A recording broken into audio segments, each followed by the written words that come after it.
नमस्कार मेरे प्यारे साथियों, क्या हाल है? कैम छो? मजा में है सभी लोग कि नहीं? अगर मजे में है तो आइए हम लोग स्टार्ट करने वाले हैं। और मैं सभी साथियों का अपने इस YouTube चैनल मैथ की दुनिया 01 में आप सभी लोगों का एक बार फिर से वेलकम करता हूं। वह उम्मीद वही है फिर से कि आप सभी लोग पढ़ाई अच्छे से कर रहे होंगे और मजेदार तरीके से अपनी पढ़ाई को जारी रखते होंगे। तो हम जो है अब तक कक्षा 12 के गणित के चैप्टर नंबर 3 जिसका नाम था आव्यूह, इसके ऊपर हम लोग बात कर रहे थे और उसमें केवल हमें बहुविकल्पी प्रश्न देखने थे। इसमें हम लोग जो है टॉप 20 क्वेश्चन करने वाले थे, जिसके मैंने पिछले वाले वीडियो में 10 क्वेश्चन कंप्लीटली करा दिए थे। आज हम उसके आगे की बात करने वाले हैं। क्वेश्चन नंबर 11 से हम लोग शुरुआत करेंगे।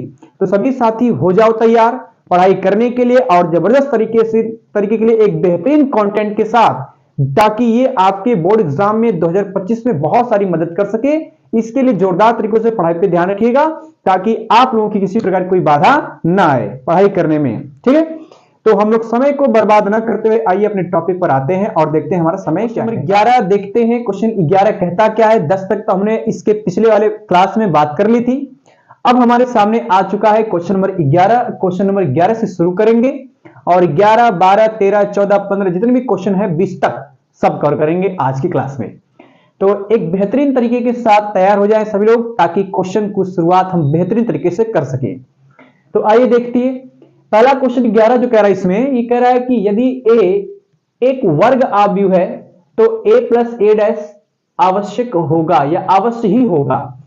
a आपका कोई वर्ग आव्यूह आप जानते हैं कि इसमें पंक्तियों की संख्या स्तंभों की संख्या के बराबर होती है, इसे वर्ग आव्यूह कहते हैं। फिर कह रहा है कि a प्लस a डैश, यहां पर जो a डैश है इसको हम बोलते हैं परिवर्त आव्यूह। a का परिवर्त आव्यूह, और परिवर्त आव्यूह की कुछ खास विशेषता होती ये है, मैं उसको लिख दे रहा हूं यहां पर, कि अगर हमारे पास ये दिया जाए कि a प्लस बी का परिवर्त निकाले, a प्लस बी का होल डैश निकाले, मतलब a प्लस बी को जोड़कर उसका परिवर्त निकालें, तो ये बराबर में होता है a डैश प्लस में b डैश के बराबर होता है। ये पहला प्रॉपर्टी है, ये पहली प्रॉपर्टी याद रखिएगा। उसके बाद मेरे भाई जो दूसरी प्रॉपर्टी है, दूसरी प्रॉपर्टी ये होती है कि अगर हम लोग जो है ए बी का होल डैश निकालें तो ये बी डैश और ए डैश के बराबर होता है। मतलब गुणनफल जो है, गुणनफल का जो नियम होता है ये क्रमविलोम नियम का पालन नहीं करता। ये आपका ए बी का होल डैश बराबर होता है बी डैश ए डैश, और साथ ही साथ ये याद रखिएगा कि अगर हम ए डैश का फिर से डैश निकालते हैं तो ए के ही बराबर आता है। ये बेसिक बातें हैं जो आप लोगों ने पढ़ते समय इस बात को देखा होगा, जाना होगा। तो हम इन्हीं सब बेसिक बातों का प्रयोग करके इस क्वेश्चन को लगाने वाले हैं। ठीक ना? आपका a प्लस ए डैश आवश्यक ही होगा। इन चारों में से कौन सा ऑप्शन सही होगा ये हमें देखना है। तो सम्मित, आइए देखिए ध्यान रहा, हम इसकी शुरुआत करें। आपके पास दिया a प्लस में a डैश दिया है, इसका मेरे भाई हम लोग फिर से डैश निकालते हैं। तो a प्लस ए डैश का हम होल डैश निकालेंगे और ये डैश आप जानते हैं इस पे तोड़ दीजिएगा, तो आपके पास आएगा a डैश प्लस में हो जाएगा a डैश का होल डैश बनेगा, क्योंकि दोनों पे डैश चला जाएगा आपका ये वाला, और a यहां पर आएगा a डैश का होल डैश, और a डैश का होल डैश a के बराबर होता है। तो इसके लिख सकते हैं यहां पर क्या कि आएगा a डैश प्लस में हो जाएगा a। अब a को पहले कर लो फिर a डैश को बाद में कर लो, तो आएगा हमारे पास क्या a प्लस में हो जाएगा a डैश। ये पूरा मान हमारे जो है a प्लस ए डैश के होल डैश के बराबर है। तो इसका क्या मतलब समझा आपने? इसका मतलब ये होता है कि अगर किसी आव्यूह का परिवर्त उसी के बराबर हो जाता है तो उस आव्यूह को हम लोग कहते हैं सम्मित आव्यूह। ये आपने पढ़ा होगा आव्यूह चैप्टर में। उसके बाद अगर किसी आव्यूह का परिवर्त उसके माइनस चिन्ह के बराबर हो जाता है तो उसे हम लोग बोलते हैं विषम सम्मित आव्यूह। विषम सम्मित आव्यूह कहते हैं। तो ये दो चीज थोड़ा ध्यान रखिएगा कि विषम सम्मित आव्यूह हमारे पास क्या होती है और सम्मित आव्यूह क्या होता है। यहां पे देख रहे हैं कि इस आव्यूह का मतलब इस पूरे का डैश उसी के बराबर है, तो ये जो है आपकी प्रॉपर्टी है ये सम्मित आव्यूह को दर्शा रही है, इसलिए ए प्लस ए डैश का होल डैश उसी के बराबर है। तो ये जो आपका है ये अवश्य ही होगा कौन? सम्मित आव्यूह। पहला ऑप्शन सही हो जाएगा हमारा। ठीक ना? बहुत सिंपल है ये चीज। वैसे क्वेश्चन तो है थोड़ा ठीक ठाक लेवल का, लेकिन आप लोग इसको बेहतरीन तरीके से लगाएंगे, घबराने की कोई जरूरत नहीं है। अब उसके बाद हम लोग बढ़ेंगे क्वेश्चन नंबर सेकंड, मतलब 12th की ओर। जो क्वेश्चन नंबर 12 है आपका, उसको देखते हैं क्वेश्चन नंबर 12 की शुरुआत करने से पहले मैं इसको स्पेस में मिटा देता हूं, क्योंकि हमें आगे काम आने वाले हैं स्पेस को मिटाने के लिए। तो प्यारे भाइयों, हमने क्वेश्चन नंबर 11 कंप्लीट कर लिया। अब हमारे सामने दिया है 12वां क्वेश्चन। कहता क्या है, एक बार उसको पढ़ते हैं। ये कह रहा है कि यदि एक वर्ग आव्यूह ए इस प्रकार हो कि 5a का cube plus 6a square plus 7a plus i बराबर 0 हो तो a इनवर्स बराबर है। हमें a इनवर्स का मान पता करना है कि इन चारों में से कौन होगा, ठीक है ना। अब इसको पता करने के लिए मैं थोड़ा सा आप लोगों को आव्यूह में जो प्रॉपर्टी आपने पढ़ी होगी a इनवर्स निकालने का, उसको जरा गौर करिए।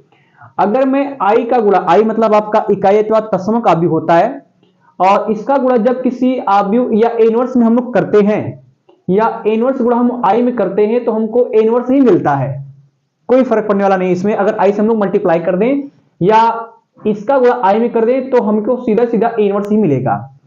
a इनवर्स का गुणा अगर मैं 0 में करता हूं तो 0 मिलेगा, और a इनवर्स का गुणा अगर a में करते हैं तो i का आपका i बन जाएगा।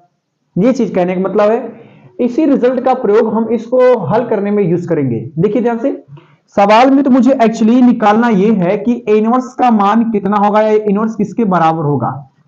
अब a इनवर्स निकालने के लिए हम लोग करते क्या थे कि दोनों पक्षों में, क्योंकि यही आपका सवाल है, इसमें यहां लिखा हुआ है, इसमें दोनों पक्षों में हम a इनवर्स से गुणा करेंगे, और गुणा करेंगे तो कितना आएगा जरा देखिए। मैं लिख दे रहा हूं यहां पर क्या, कि दोनों पक्षों में a इनवर्स से गुणा करने पर, a इनवर्स से क्या करने पर, गुणा करने पर, और गुणा करेंगे तो हमको क्या मिलेगा, ये आएगा a इनवर्स कोष्टक में जाएगा 5a का क्यूब प्लस आएगा 6a स्क्वायर प्लस हो जाएगा 7a प्लस i बराबर में आएगा a इनवर्स इंटू हो जाएगा 0। यह काम हो गया। अब इस a इनवर्स का गुणा यहां भी होगा, इसमें भी होगा, इसमें भी होगा और i में भी होगा। a इनवर्स गुणा 0 में करें तो पूरा 0 ही रहेगा आपका, क्योंकि यहां पर मैंने प्रॉपर्टी देख रखी है। आइए गुणा करते हैं, तो ये आपके पास आएगा 5 को मैंने पहले कर दिया, फिर हो गया आपके पास a इनवर्स, और इनटू में जो आपका a का क्यूब था, इसको ले सकते हैं क्या, a, और कोष्टक के बाहर हो जाएगा आपका कितना, a का स्क्वायर बनेगा, क्योंकि a और a स्क्वायर आपका a क्यूब बन सकता है। फिर प्लस में आ गया 6 को हम लोग बाहर करेंगे, a आएगा, a इनवर्स आएगा आगे, इंटू इस a को लिखेंगे क्या, a, और इंटू जाएगा a, फिर प्लस में आएगा 7 हो जाएगा a inverse into a, plus में आएगा a इनवर्स इंटू i बराबर आपका 0 हो जाएगा। इतना काम में करना है। अब उसके बाद मेरे भाई मैंने कहा कि a इनवर्स का गुणा जब a में करते हैं, a इनवर्स का गुणा जब a में करते हैं तो i बन जाता है। तो ये आपका प्रॉपर बनेगा i, हमारे पास जाएगा 5i a का स्क्वायर प्लस हो जाएगा 6, ये भी बनेगा i, तो 6i इंटू a, और ये भी बनेगा आपका i, तो आएगा 7 इंटू i, प्लस में हो जाएगा a इनवर्स गुणा i में करेंगे, तो a इनवर्स गुणा i में करेंगे तो हमको a इनवर्स मिलेगा, तो हो जाएगा a इनवर्स बराबर हो जाएगा 0। इतना काम ने कर लिया। i का गुणा a स्क्वायर में करेंगे, कोई फर्क पड़ने वाला नहीं है, a स्क्वायर ही आपका आएगा, हो जाएगा 5a का स्क्वायर प्लस में आएगा 6a, ये भी आपका i गुणा करेंगे, कोई फर्क पड़ने वाला नहीं है, प्लस में हो जाएगा आपका 7 प्लस a इनवर्स बराबर हो जाएगा 0। हमें निकालना है किसका मान, a इनवर्स का मान, तो सब प्लस में इधर भेज दो, माइनस हो जाएगा, तो कितना आएगा आपके पास, हो जाएगा a इनवर्स बराबर, ये प्लस हो जाएगा माइनस, तो माइनस 5a स्क्वायर प्लस हो जाएगा, सॉरी माइनस में आएगा, ये भी आएगा माइनस में हो जाएगा 6a, और माइनस में इसके साथ i ले लीजिए क्योंकि बहुत दिक्कत वाली बात नहीं है, माइनस में आएगा 7i। ये हमको मिलेगा a इनवर्स का मान, और यही आपका ऑप्शन में खोजना पड़ेगा। ये तो सब प्लस में दिख रहे हैं, ये वाला माइनस में दिख रहा है, मतलब हमारा जो है इसका ऑप्शन नंबर बी वाला करेक्ट हो जाएगा, ठीक है ना। अच्छा क्वेश्चन था, तो इस तरह से हम लोग बढ़ेंगे अब क्वेश्चन नंबर 13 की ओर। देखते हैं क्वेश्चन नंबर 13, और हाँ, क्वेश्चन नंबर 13 का मैंने ऑप्शन नहीं लिखा है, बस हम इसको हल करके एक्स वाई जेड और डब्ल्यू के मान निकाल लेते हैं मेरे भाई। तो हल करते हैं इसको, क्वेश्चन नंबर 13 को मैं इसको मिटाता हूं। अब तो प्यारे भाइयों, हमने जो है क्वेश्चन 12 कंप्लीट कर लिया, जिसका ऑप्शन बी वाला करेक्ट था। अब हम लोग 13 की शुरुआत करने वाले हैं। 13 में हमें एक्स वाई जेड तथा डब्ल्यू के मान निकालने, चारों का मान निकालना है। कौन सा सही होगा, किसका मान कितना आएगा, ये हमें देखना है। अब अब हमारे पास 3 कोष्टक के बाहर 3 दिया है, तो इसको मैं पूरा नोट कर लेता हूं। यहां पर पहले क्या क्या दे रखा है उसको लिखते हैं। यहां पर है, ये दिया है आपके पास 3, फिर बड़े कोष्टक के अंदर दिया है कितना, x, यहां पर जाएगा x, फिर y, उसके बाद z, और ये हो जाएगा w। बराबर में क्या दिया है देखिए ध्यान जरा, बराबर में दिया x 6, हो जाएगा x 6, और 0 फिर हो जाएगा 2w, प्लस में लिखेंगे क्या दिया हमारे पास है 4, हो जाएगा 4, और x प्लस वाई, उसके बाद दूसरे पंक्ति में दिया है -x -w और 3 ये दे रखा है। तो सिंपल चीज एकदम है, हम लोग बेसिक बातें एकदम पढ़ चुके हैं। क्या करेंगे, 3 का गुणा सब में कर ढालेंगे। जब 3 गुणा सब में कर ढालेंगे तो हमारे पास आएगा, इट इंप्लाइज दैट, बड़े कोष्टक में ये हो जाएगा 3x 3y 3z और 3w मिलेगा। बराबर में देखिए ध्यान से, इन दोनों को मुझे जोड़ना है। तो x वाला जुड़ेगा 4 के साथ, तो आएगा बड़े कोष्टक में कितना, ये हो जाएगा x प्लस 4, फिर जुड़ेगा 6 इसके साथ, तो आएगा 6 प्लस x प्लस y, ये मिलेगा। 0 जुड़ेगा इसके साथ तो वही रह जाएगा, माइनस में आएगा x माइनस w, और ये जुड़ेगा इसके साथ तो आएगा 2w प्लस हो जाएगा 3, ये हमको मिल गया। अब मैं देख ये रहा हूं क्या कि दोनों अवयव बराबर हैं, और जब दोनों अवयव बराबर हैं तो इसके संगत अवयव भी बराबर हो जाते हैं। कितना काम कर लेंगे, तो जो 3x दिया है वो x प्लस 4 के बराबर हो जाएगा, मतलब ये आएगा हमारे पास क्या, इतना। इसलिए 3x बराबर आएगा x प्लस में 4। इसको हल ही कर लेते हैं। यहां पर है, ये आपका प्लस में रहेगा माइनस, तो बचेगा हमारा 2x, 2x बराबर में आएगा 4, इसलिए x बराबर में आएगा हमारे पास 2, x का मान 2 मिल गया हमको, ठीक है ना। उसके बाद इसको देखेंगे ये वाला, तो ये हो जाएगा 3y बराबर हो जाएगा 6 प्लस x प्लस y, ये मिलेगा। y को भेजेंगे इधर, तो 3y में से 1y घटेगा, तो बचेगा आपके पास 2y बराबर हो जाएगा 6 प्लस x का मान 2 रख देंगे यहां पर, फिर आएगा 2y बराबर जाएगा 6, सॉरी 6 नहीं होगा बल्कि 6 2 8 हो जाएगा 8, इसलिए y का मान आएगा हमारे पास 4, y का भी मान निकल गया, बहुत आसान था एकदम। उसके बाद z का मान निकालना है और w का मान निकालना है।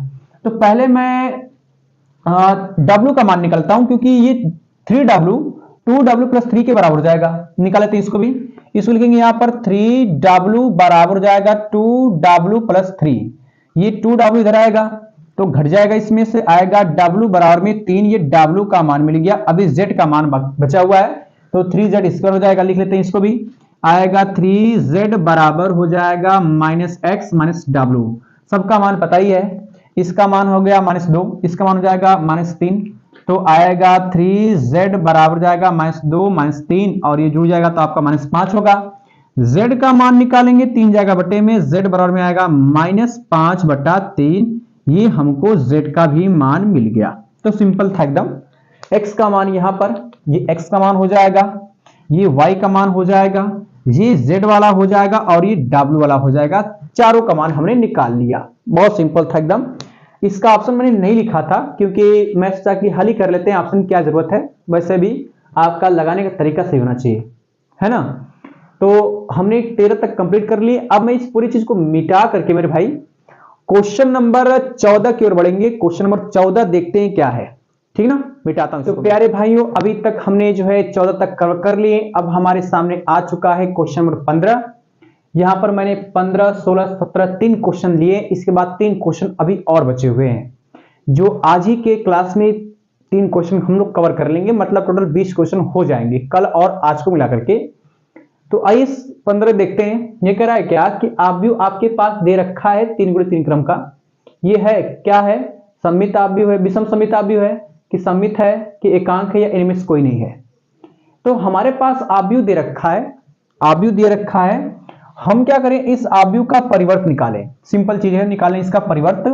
और जब इसका परिवर्त निकालेंगे तो परिवर्त निकालने का तरीका आप ये जानते हैं कि जो पंक्ति में होता है उसको बदलते हैं स्तंभ में, बदल देते हैं। तो बदल के देख लेते हैं भाई क्या आ रहा है। जिसे आपका पंक्ति में ए एच जी, इसको बदलेंगे स्तंभ में तो आएगा ए एच जी हो जाएगा। ये भी पंक्ति बदलेंगे स्तंभ में तो आएगा एच डी और एफ हो जाएगा। इसको बदलेंगे, पंक्ति में है, बदलेंगे स्तंभ में तो आएगा G, उसके बाद F, फिर C हो जाएगा। मतलब देख रहे हैं क्या कि हमने जब इस आव्यूह का परिवर्त निकाला तो दोनों आव्यूह लगभग सेम ही है, सेम है। तो इस प्रकार के आव्यूह को हम लोग बोलते हैं क्या, सममित आव्यूह, जिसका परिवर्त उसी के बराबर हो जाए उसे सममित कहते हैं। तो इस वाले क्वेश्चन का ऑप्शन बी करेक्ट हो जाएगा, ठीक ना। अब हम लोग बढ़ते हैं क्वेश्चन नंबर 16 की ओर, देखते हैं 16 वाला क्या कहता है। 16 देखिए हमारे पास ये दिया है कि एक आव्यूह है जिसमें 2 पंक्ति है और 2 स्तंभ है, और इस एक आव्यूह दिया जिसमें 2 पंक्ति और 1 स्तंभ है। इसका गुणा करने के बाद कितना आएगा, चारों में से ये पता करना है। तो आइए उस आव्यूह को हम लोग लिखते हैं।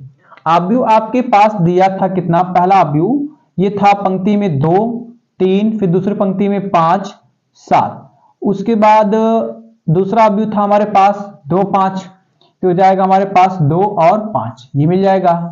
बराबर हमें गुणा करके देखना है कितना आएगा। तो गुणा करने का तरीका ये होता है कि इस आव्यूह का प्रत्येक पंक्ति गुणा प्रत्येक स्तंभ में करते हैं। गुणा करेंगे तो 2 का गुणा 2 में होगा तो 2 दूना हो जाएगा 4, 3 गुणा 5 में करेंगे तो आएगा प्लस में 5 हो जाएगा आपका 15, ये मिलेगा। अब इसे गुणा इसमें करेंगे तो 5 गुणा के 10 और फिर 7 5 35 हो जाएगा। जोड़ते ही इसको भाई जोड़ेंगे तो कितना आ सकता है हमारे पास है, ये आएगा कितना, बड़े कोष्टक में हो जाएगा 15 और 4 हो जाएगा 19, 35 और 10 हो जाएगा आपका 45। तो ये आव्यूह हमें मिलेगा कुछ। तो इसका ऑप्शन कौन सा सही होगा, डी वाला करेक्ट हो जाएगा आपका, ठीक है ना, डी वाला करेक्ट हो जाएगा। अब उसके बाद हम लोग बढ़ते हैं 17 की ओर। 17 कह रहा है क्या कि यदि ए बराबर दिया है कोई एक 2 गुणे 2 क्रम का तत्समक आव्यूह है, इकाई अथवा तत्समक आव्यूह है, तो a की पावर 25 का मान है, a के पावर 25 का मान हमें पता करना है कि इसका मान कितना होगा, ठीक है ना, सिंपल चीज है। जैसे आपके पास a बराबर में दिया है क्या, ये दिया है 1 0 0 1 दिया है, और ये जो आव्यूह है वो इकाई अथवा तत्समक आव्यूह है, मतलब i है एक प्रकार का। तो हम कह सकते हैं a बराबर में आपका i दे रखा है। अगर मैं इसकी पावर 5 करता हूं तो सॉरी a की पावर 25 करता हूं तो a की पावर 25 करने पर इसके मान में कोई फर्क पड़ने वाला नहीं है। तो सीधे सीधे हम कह सकते हैं क्या कि जो a की पावर 25 है वो आपका i ही रहेगा और i का मान a के बराबर है। तो हम ये कहेंगे क्या, a की पावर जो 25 होगा वो i का a के ही बराबर रहेगा। क्यों, क्योंकि i की पावर कुछ भी बढ़ाते चले जाएं कोई फर्क पड़ने वाला नहीं है। जैसे 1 की पावर आप कुछ भी कर लीजिए हमेशा 1 ही आएगा, वैसे ही i आपका इकाई आव्यूह होता है। तो इकाई आव्यूह की पावर कुछ भी कर लें वो हमेशा i ही रहेगा।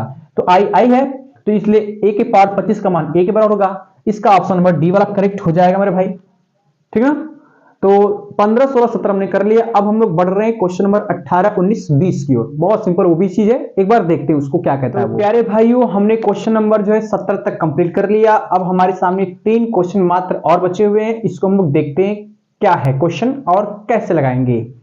तो क्वेश्चन की शुरुआत करने जा रहे हैं क्वेश्चन नंबर 18 से। आइए देखिए, ये कह रहा है कि समान कोटि के 2 दिए गए आव्यूह ए तथा बी के लिए उपर्युक्त कथन होगा।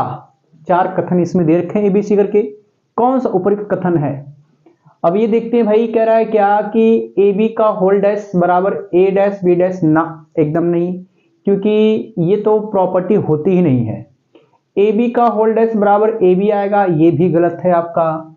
ए बी का होल डैश बराबर बी डैश ए डैश होता है, ठीक है, ये सही हमारा है, ये तो एकदम नहीं होगा। इसमें से ऑप्शन नंबर सी वाला करेक्ट हो जाएगा। ए बी का होल डैश बराबर बी डैश फिर ए डैश, पहले बी डैश आता है फिर ए डैश आता है, ये प्रॉपर्टी है आव्यूहों के गुणन के परिवर्त आव्यूह की, ठीक ना। तो सी वाला करेक्ट हो जाएगा। उसके बाद हम लोग बढ़ेंगे क्वेश्चन नंबर 19 की ओर। आसान ये है, कह रहा है कि आव्यूह ए तथा बी एक दूसरे के व्युत्क्रम होंगे केवल यदि, कब होंगे भाई, देखिए इसकी एक खास बात ये होती है, कोई 2 आव्यूह हैं आपके पास ए और बी, तो अगर ए बी का गुणा बी ए के बराबर हो और उन दोनों का मान आई के बराबर आ जाता है, तो हम ये कह सकते हैं क्या कि ए बी आपके व्युत्क्रम है एक दूसरे के। तो अगर ऐसी कंडीशन होगी कहीं पे तो ए डी मिल रहा है, हमारे पास इसका डी वाला सही हो जाएगा, अगर इन दोनों का गुणा मतलब इन दोनों गुणा आई के बराबर आ जाए तो हम ये कह सकते हैं कि आव्यूह ए और बी, जो आव्यूह ए और बी दे रखे हैं ये एक दूसरे के व्युत्क्रम होंगे, उल्टे होंगे, ऐसा हमारे पास कंडीशन है। तो क्वेश्चन नंबर 19 का डी वाला करेक्ट हो जाएगा। अब हम लोग बढ़ रहे हैं क्वेश्चन नंबर 20 की ओर। ये अंतिम सवाल है मेरे भाई, आइए देखते हैं। कह रहा है कि यदि ए तथा बी समान कोटि के सममित आव्यूह है तो ए बी माइनस बी ए एक है। क्या है, इन चारों में से देखना पड़ेगा। हम लोग क्या कर रहे हैं यहां पर है, कह रहा है कि ए तथा बी समान कोटि के सममित आव्यूह है। सममित का मतलब ये कि ए का परिवर्त उसी के बराबर। जैसे मैं कह दूं अगर ए सममित है तो ए का परिवर्त ए के बराबर होगा, एंड बी भी सममित है तो बी का परिवर्त बी के बराबर होगा। मतलब ए डैश बराबर में ए, बी डैश बराबर में बी, ऐसा होगा अगर सममित है तो। अब ये पूछा है कि ये क्या होगा, आइए चेक करते हैं इसको भी। तो यहां पर हमें चेक करना है ए बी माइनस में बी ए, चेक करना है कि ये क्या होगा। इसका मैं डैश निकालता हूं, डैश निकालेंगे तो एक बार ए बी पे जाएगा, फिर बी ए पे जाएगा, तो ये आएगा हमारे पास क्या, ए बी का होल डैश माइनस हो जाएगा बी ए का होल डैश।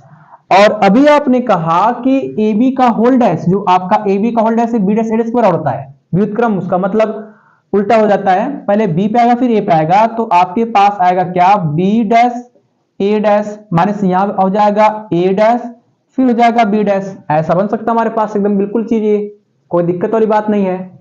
अब यहां पर हम देख क्या रहे हैं, समझने का एक चीज ये प्रयास करें कि हमारे पास क्या आ रहा है कि जो बी डैश है, बी डैश है बेटा, इसको हम लिख सकते हैं क्या, बी डैश की जगह लिख सकते हैं बी क्यों लिख सकते हैं, तो ये आपके पास बी डैश की जगह आएगा आपका केवल बी, और जहां पर ए डैश है वहां पर जाएगा ए, तो इसके बाद आएगा माइनस में मिलेगा, ए डैश के स्थान पर जाएगा आपका ए और बी डैश के स्थान पर जाएगा आपका बी, ये मिल जाएगा।